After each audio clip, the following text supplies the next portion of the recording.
Stop renting. Here's why buying might be the smartest move for you. Or maybe not.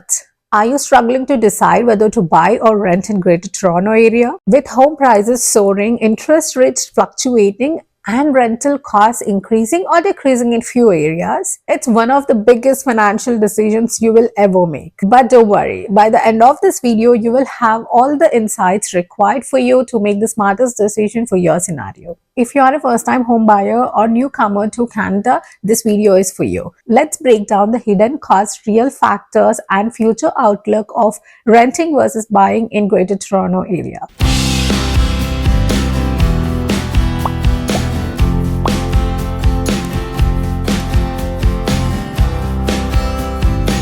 If you're coming here for the first time, I'm Nikita Chitneni. I'm a real estate agent with eXp Realty Brokerage working in GTA. If you have any real estate questions or need help with any real estate transactions, my contact details are below. Get in touch with me. I'll make sure you get all the help required. Alright, let's start with the biggest factor, money. These are all the costs which will be required for buying a home. First one, down payment, which is minimum of 5% required for a home up to 500k and which increases later with the home price. On top of that, you will have to pay the land transfer tax, home inspection fees, closing costs, appraisal fees, and moving costs. Plus, you will need a stable income to qualify for a mortgage because average house rates in GTA are higher and you will need a stable income according to that to eligible for the mortgage so that you can afford it. And Canadian banks, especially for the new immigrants, need a very good credit score and also a good down payment. But these are very situational. If you have any questions on that, get in touch with me. I can help you to decide if you will be eligible for it or not. And let's see the cost for renting a home in GTA. You will need first and last month's pay to be paid upfront. You don't have to worry about the property tax, maintenance, and repairs because your landlord will take care of them. However, rent can increase yearly and you're not building any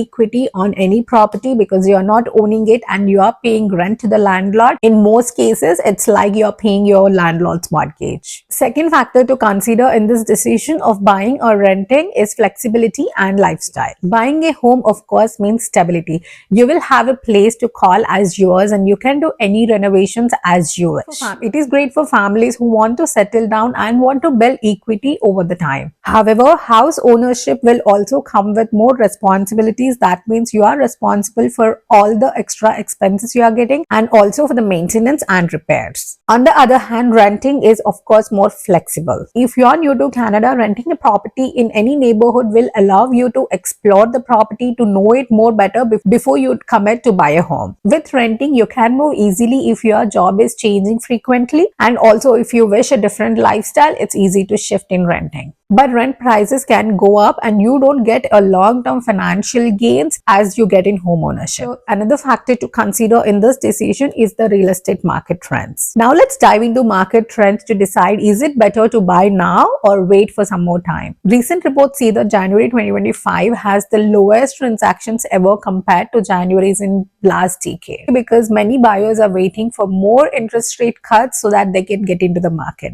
But this also has another side that coming is spring, and if all the buyers come out in spring, there is a situation that properties might get multiple offers and buyers might get into bidding situations. With the recent rate cuts happening, there was always a prediction that the property values will go high drastically, but it is not happening. The house prices are staying stable in many areas, whereas in few areas it is steadily increasing but not drastically. If you wait too long, prices may spike again or buying might get even harder. And with this trend, rents in few areas are reducing. Renting demand is very high. Rents in GTA have significantly increased in last few years, but also are reducing a little bit in some of the areas. But again, if you are renting for long term, you could end up paying as much as a mortgage but without building any equity. Another factor which can help you in deciding renting versus buying is future considerations. Before you decide, here are the few questions you should ask yourself. Are you financially ready for a mortgage, down payment, and maintenance costs? How long do you want to stay in GTA? Buying makes sense if you will be in GTA for the next few years and you have long-term plans for your house ownership. If job stability is a concern for you, if your income is uncertain, then renting would be a better option. Do Do you prefer flexibility or long-term investment? House ownership can build you wealth over time,